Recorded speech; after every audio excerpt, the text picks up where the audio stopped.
Welcome to another episode of IBSC Exploring Boys Education, a regular podcast in which we engage with the ideas that are shaping the landscape of boys' education. I'm Bruce Collins, IBSC Director of Member Engagement, and it's a real privilege to be your host. This episode is the first of our Talking Heads features.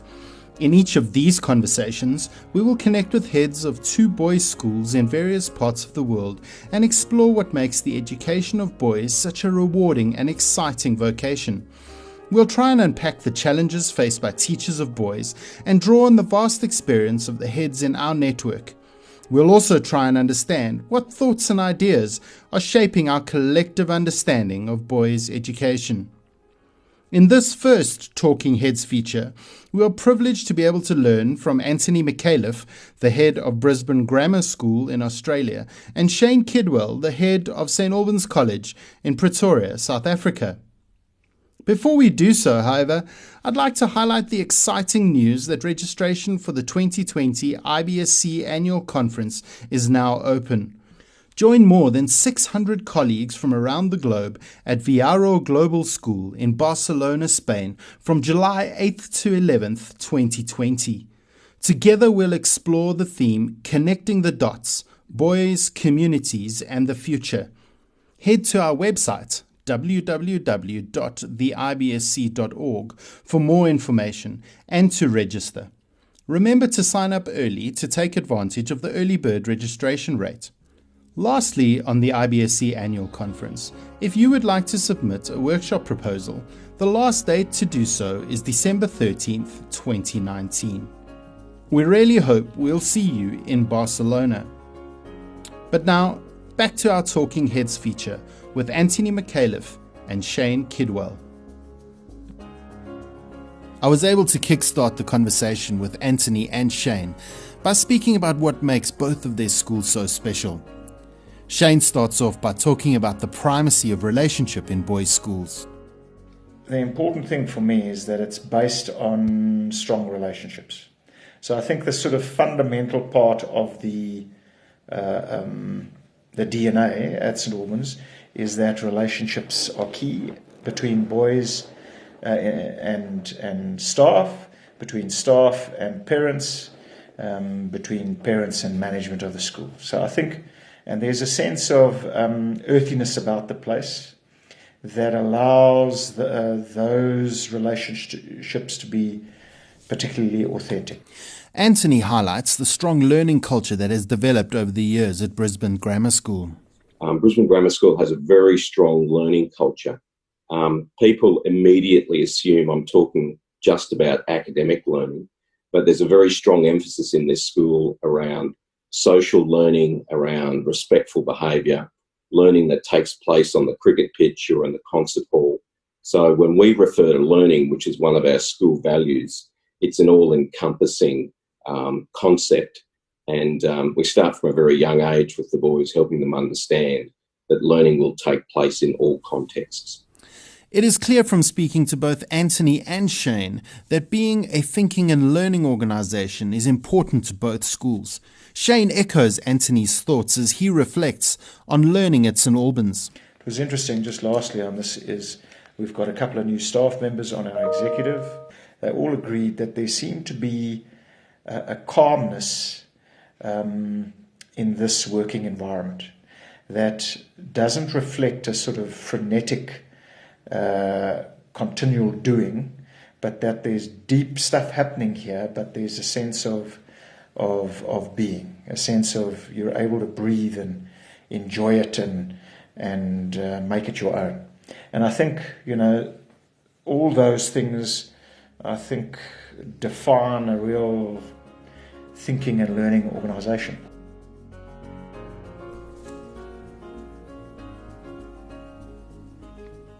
As I connected with Anthony and Shane, I was struck by how both of them celebrated the all-round education of boys. It's clearly something both schools take seriously. I asked each of them to share their reflections on what this means to them. The school has, for 150 years, committed itself to a broad liberal education. So while 60% of our boys usually end up in STEM-based tertiary courses, we still, along their journey, through those formative years, make sure that they're doing languages, doing the arts, that there's humanities subjects which are compulsory. That broadness of their understanding and their ability to perceive the world as it was, as it is now, and what it might look like in the future, it underpins everything we do in a teaching and learning sense. Shane and his team seem to have a similar point of departure, that it's really important to focus on the future of the boys that they teach. If one looked back, I went to a boys' school myself, I think, and you looked at sort of the traditional boys' education and what a well-rounded education meant, I think a headmaster would have said to you, well, it's a little bit of everything that a school does, academics and art, drama and music, the arts and sport. But I think, now it has to be so much more than that. I think schools need to be judged not on their boys at 14, when they arrive here, or at 18 when they leave here. I think schools need to be judged about how boys enter society and what they do and how they affect what goes on in society, and whether they can actually, critically think about what are the key things in society that are not great and how are they making it a better place. Anthony also speaks about the importance of critical thought in boys' education. It's interesting, our major goals were very strong around developing attitude, skills and a base of knowledge for critical intelligence and critical literacy, the emphasis upon imaginative and creative powers, whether it be through subjects like design or in maths when you're problem solving, or in art, or in any subject where you feel as if you have the opportunity to not only demonstrate talents but also pursue interests. It's clear from both Anthony and Shane that learning goes so much deeper than what simply happens in the classroom on a daily basis. An all-round education, I think, involves all of this. It involves making sure that, relationships are key, that boys realize that life is far greater than just the 5 years that they have at school, and it's far greater than just playing the guitar or playing in the first team rugby or getting 8 A's. I think those things obviously matter, and you want boys to do the best they possibly can, but I think they need to be able to find their element somehow. And I think this is something certainly I regret, that I didn't find my element earlier in my life. And I suppose it's my life's mission to make sure that boys figure that out, in their journey here at school. It is clear from speaking to both heads that this element that Shane speaks of has a lot to do with boys going beyond themselves. It has to do with them serving and making a difference in the world. We really have an interesting view about the capacity and enthusiasm for independence of learning. So there's a lot of work around self-regulatory behaviour, particularly with the younger boys. So they're demonstrating those behaviours as they get older. Huge amount of work, and I know it's a favourite of IBSC, around character education and what that looks like for boys in a modern world at Brisbane Grammar School in the 21st century. And then a very strong emphasis upon serving others. So we have a theme here that when they're younger, it's about leading self, but as they move into the senior school, it's very much about leading others and serving others, because that notion of altruism then goes to make them better citizens. So I think an all-round education, takes into account what, the 21st century is throwing at us, and the fourth industrial revolution, and those skills that the World Economic Forum are talking about. I mean, those have to be taken into account. And, I think, I suppose if one had to put it in a nutshell, and how are we going to measure this, I think for me, it's are our boys, are our sons, making a difference in society. Brisbane Grammar School is a microcosm of our society, and we continue to evolve with it, and helping our boys to understand their intellectual, physical and emotional well-being, so that they can then become sort of confident men of character who contribute to their communities and their families. That's a really important message for us, and I suspect it's an important message for most schools. Boys' schools worldwide work really hard to create affirming and welcoming environments for their students, spaces where each individual can shine and discover their own unique contribution to the world. I asked Shane and Anthony to share their school's journeys in this regard. We spent an enormous amount of time auditing the landscape in this school, the campus, and all of our satellite campuses as well. When I think of SAFE, I think about it in a number of terms. There's obviously an infrastructure implication. There are systems in the background. There's also making certain that the people who are administering programs have the right induction and understand their roles and responsibilities. It's educating the parents about the best way to inform people or to seek clarification. And then there's the boys understanding that within this particular context, if something doesn't look right, you should tell someone. There's been a huge amount of emphasis in this place in the last 15 years in terms of child protection. And so having all the systems and the policies in place are one thing, but being able to enact those systems and policies and make certain that the boys have a voice, have agency, and also have advocacy within the school is an absolutely crucial part of them knowing that they can traverse their journey through the school, and along the way there may be the odd bump or the odd issue, but they have people to talk to. Yeah, I think if boys don't feel safe, physically obviously, but also emotionally and socially, and don't feel like they're being seen for who they are, rather than, what somebody else feels they could become, and we gently take them on a journey. I think, boys need to feel like I can become a better person, a better version of myself right here, There are so many complex layers to making a school environment safe. Everything from your perimeter fencing right back to the way your staff talk to kids in a classroom enables that safe learning environment. Because I think one of the things we try and do is encourage the kids to experiment and fail, because as we know, that's an important component of any learning journey. As many schools worldwide have been doing, St Albans College have been working really hard on their journey toward transformation and diversity, and being an inclusive space for all. I asked Shane to reflect a little bit on how that journey has created safe spaces for boys and staff.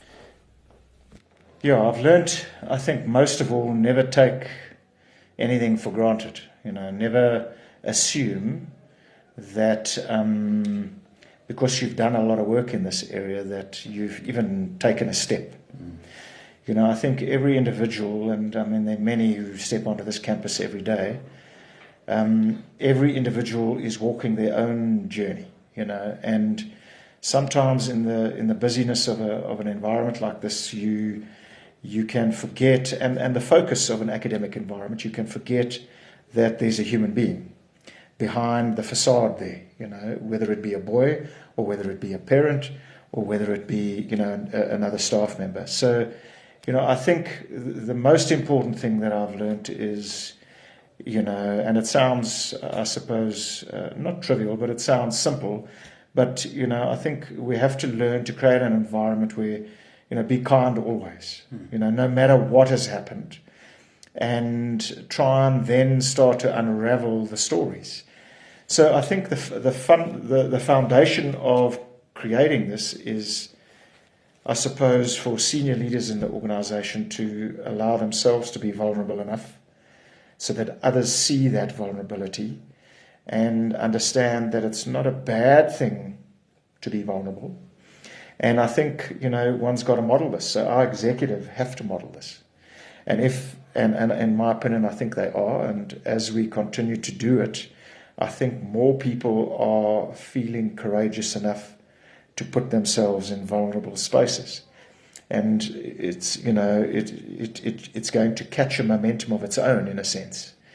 We have to assume, certainly as leaders in an organization, that there's lots that's hidden from us, and it's incumbent on us to uncover it in a sense, not in a way that places people in unsafe spaces, but where we create an environment where they feel like they can share this stuff openly. And I think, I've been absolutely blown away in some staff meetings at the honesty of people when it comes to diversity, whether it's gender diversity, whether it's race diversity, or whatever it is. A number of our staff members have plucked up the courage now to be able to say things that could be interpreted as quite controversial. And the staff are in a space where I think they've dealt with that gently. And some have agreed and some have disagreed, but there's been a robust conversation, and sort of it's indicative of a real thinking and learning organisation where we've all got to understand that we've got our own prejudices and we've got our own stereotypical thoughts, and that sometimes we need to challenge ourselves, and I think that's happening. We've had a couple of really powerful assemblies where boys have allowed themselves to be vulnerable enough to say in front of 600 of their peers that some of the things that are happening on the ground certainly don't make them feel like they belong here, and that has made the collective feel like, well, we've got to do something about that. This guy's one of us. He wears the same badge. He's part of us. But if he doesn't feel like he's part of us, well, then what is it that's happening, and what is it that we're doing or not doing that's not allowing him to feel like he's got a voice? And I think ultimately, that's what it's about. When we've all got voices, but if we don't feel brave enough or courageous enough to be able to use them and share our opinion, no matter how contentious it might be, I think we're failing. Next, I entered into a really fascinating conversation with both heads about the challenges that face boys' schools in the current climate. Anthony and Shane both assert that boys' schools have got work to do around boys' definition of masculinity and how they respond to the stereotypes that society places on them. I think contemporary schools or progressive schools, really boys' schools in particular, should be looking at healthy concepts of masculinity and relationships. This is regular dialogue that I have with my counterpart next door, our sister school, because we're trying to learn from them about the sort of attitudes and values and perceptions that the girls might have of our boys, and then using that information to help our boys on their social journey. I do think there are some unique challenges for men in the modern world. And I think, that sort of stereotypical, we've just been talking about, that stereotype of a man being strong and hard and, courageous. And I think men have to be, strong and courageous.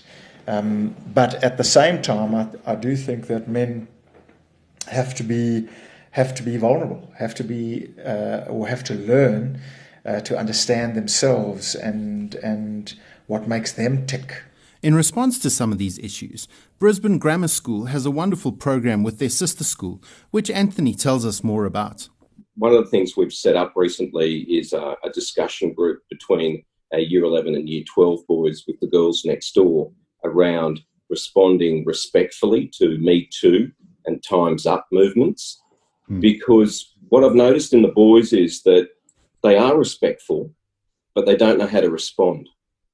And so what you're getting is a generation who are silent. So they know it's wrong to make impertinent comments, and they realise that they're the ambassadors of their schools. They don't want to embarrass themselves either. So the default position has become silence. And I don't think that's a healthy space for boys or girls. And so helping them to construct the language, where they can have a respectful dialogue with the girls, I think will be better for our society in the long run. Anthony also highlights the importance that boys' schools play in rewriting this narrative. I think debunking the myth that boys' schools are sort of those incubators for male privilege and misogyny, but in an educational context, you've got to continue to explain to boys that those sorts of behaviours are just not acceptable. You've got to be forever vigilant. I think trying to put some consistent language around that for the boys and their parents.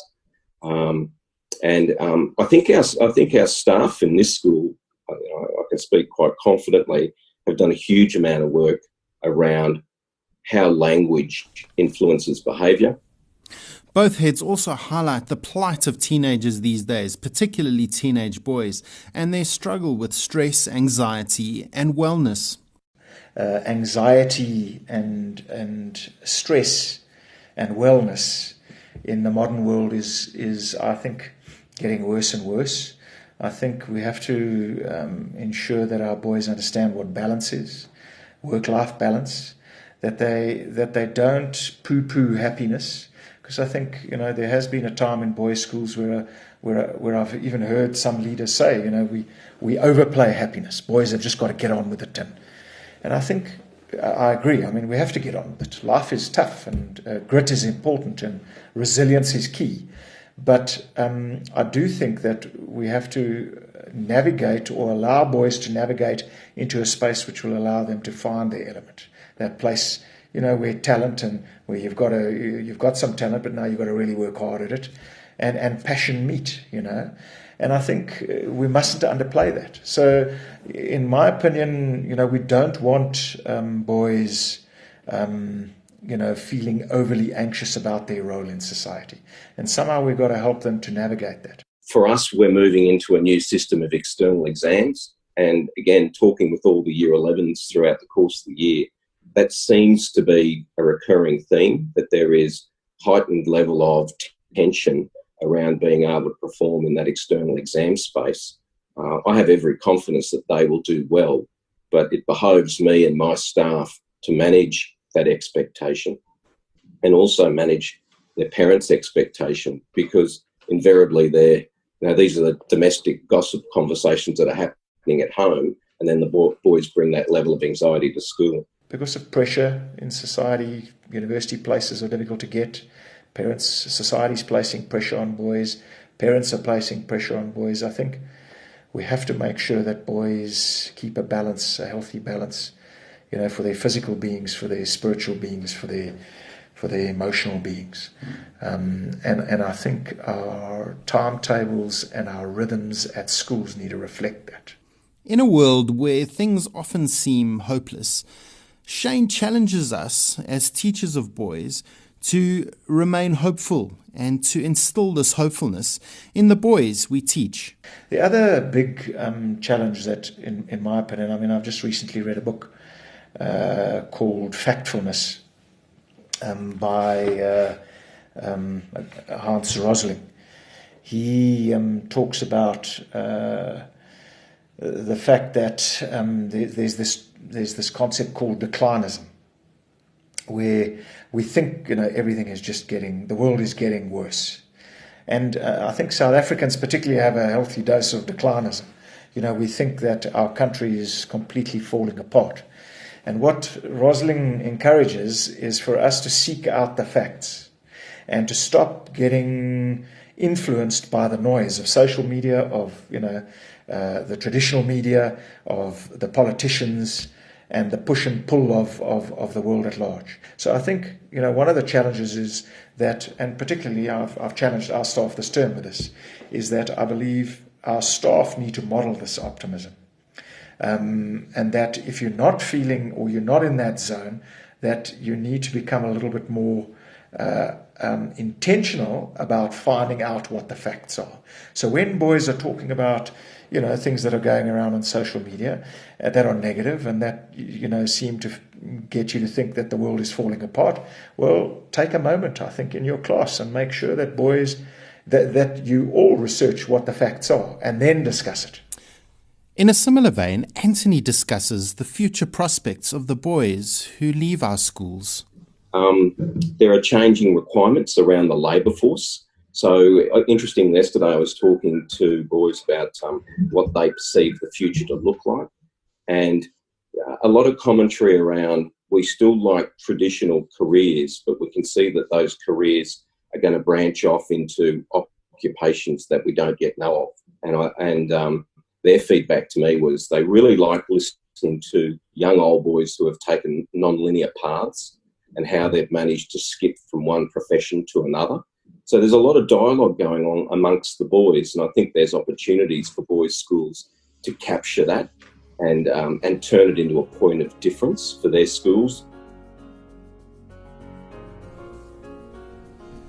In speaking to both Shane and Anthony, I was struck by how both heads are passionate and intentional about developing the teams they lead.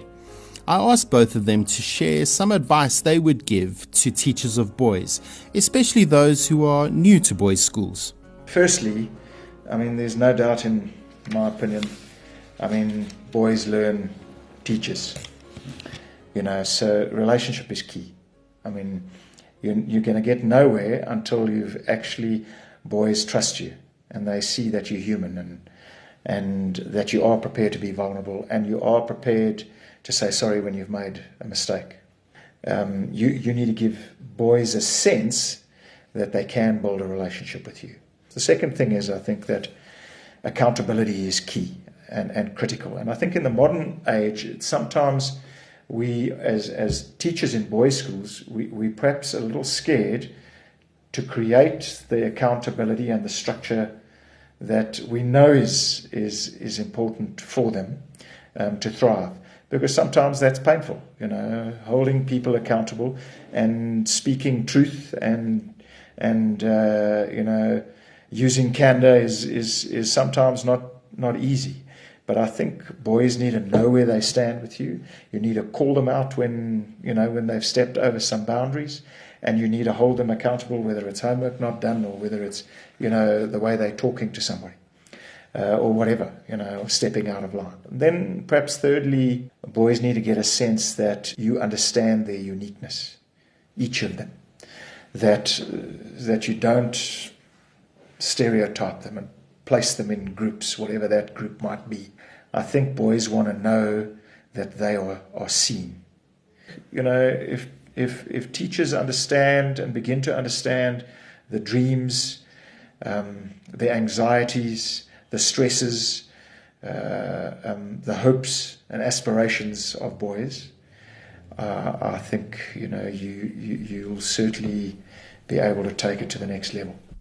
Anthony's advice, like Shane's, is insightful. Through our induction process, we do talk about teaching at a boys' school, and I must admit the work being done by IBSC around new to boys' school is fantastic. For us, we often talk about boys having a strong sense of bravado, and quite often it's misdirected, and usually it is a fabrication, and beneath that bravado is just another vulnerable child. And helping people who are new to boys' schools understand that never shame a boy in front of his peers is my number one piece of advice. If you're not happy with the behaviour or if you're not happy with the response, then a quiet conversation at the end of the lesson where you assertively remind the boy of what the expectations are will invariably lead to a better outcome. The naming and shaming in front of his peers will lead to, I think, more difficult interactions between the staff members and the students. And I think one of the things that works really well in this school is that the boys themselves are very good at moderating the behaviour. And if they think the teacher is well versed in what they're doing, is well prepared, then invariably the other boys in the class will turn around and say, hey, that's not the right behaviour. So my advice to a new teacher would be, make sure you're well prepared, make sure you're not trying to wing it, because you've got an intelligent audience and they'll see straight through you. As an avid reader, I love hearing what other people are reading and what books have challenged their ways of thinking. I asked Shane and Anthony to share some of the books that have challenged the way they see their role as head of a boys' school. Okay, I thought about this one because I'm a voracious reader. So I've actually selected one which is not necessarily connected to education, but the more I thought about it, the more it had an implication for our school. So I read a book called The Set Up to Fail Syndrome, and it's overcoming that sort of undertow of expectations. And it's by two gentlemen called Jean-Francois Manzoni and Jean-Louis Barceau. Earlier this year, I did a course at IMD, and I heard Manzoni speak, and he was just enthralling. So it led me to pick up his book and have a read of it. And the message for me was that poor leaders regularly impede potential. Right? So you can imagine I've sort of gone away and thought a lot about my own behaviours within this school as its leaders. What are some of the things that I might do unconsciously which actually impede the performance of others? And then I thought even longer about some of our structures and our systems, which have worked well for a very long time, but are they in need of refreshing in order to enable staff perform their roles more expertly?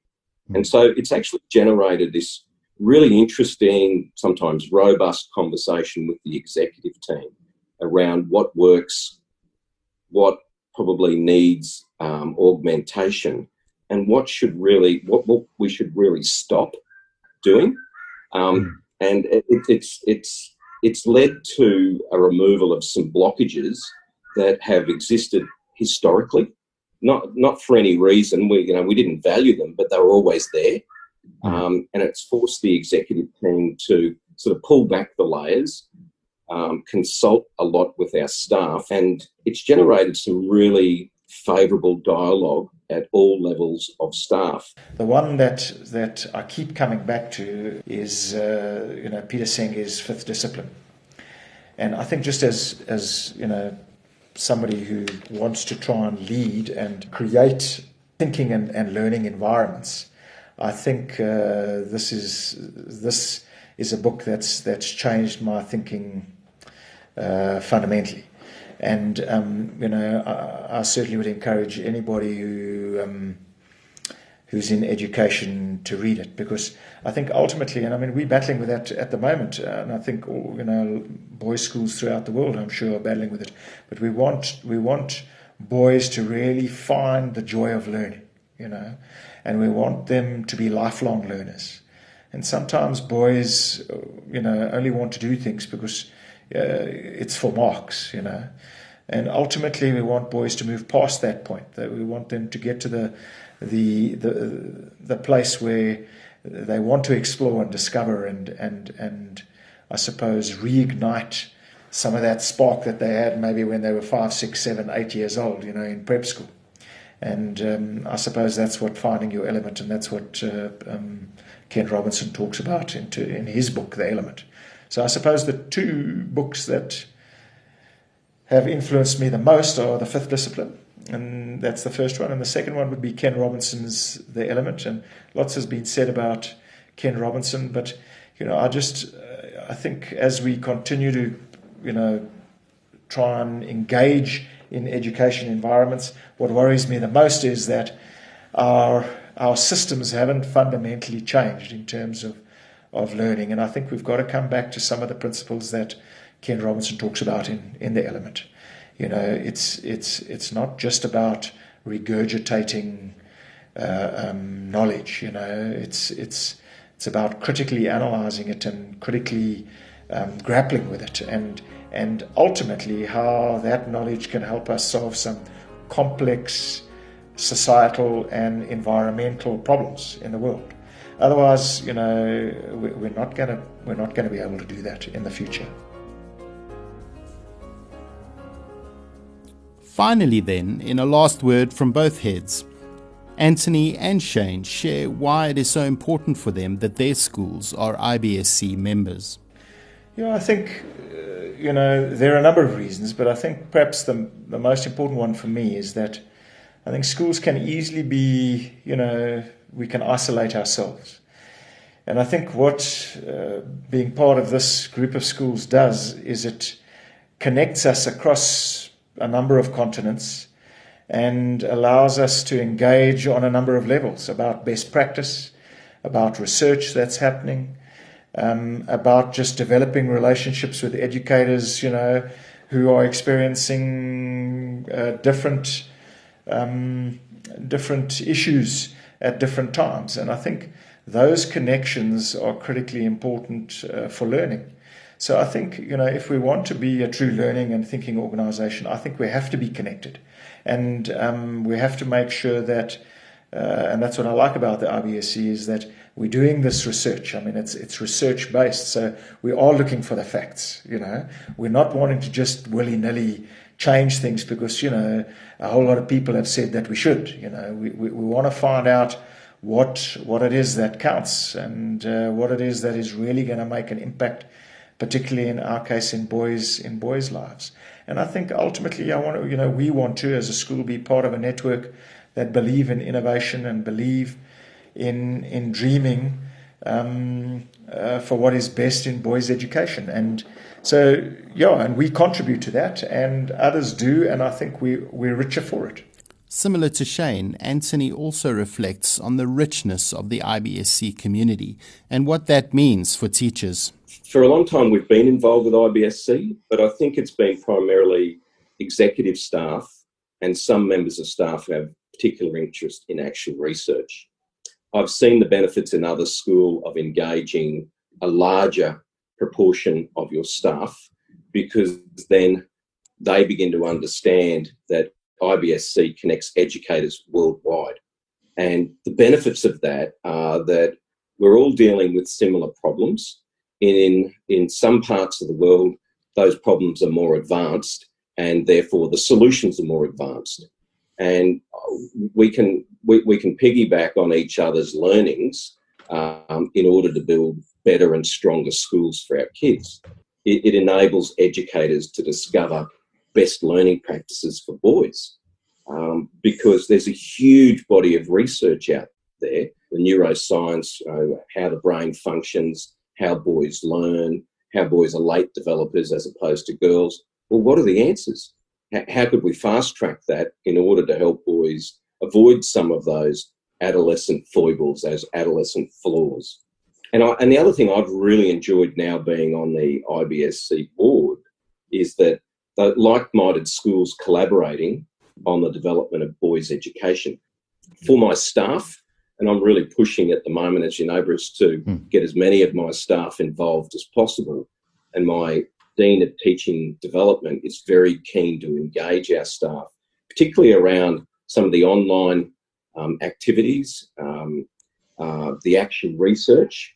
But I think most importantly, once they get an opportunity to see the plethora of resources that IBSC produces, they'll be able to cherry pick what they think's the best for their own teaching and learning. Now, my final point about IBSC, it's an association that gives our schools access to global views, and it sort of links to my very first point, whether they be social, educational, financial, even organisational.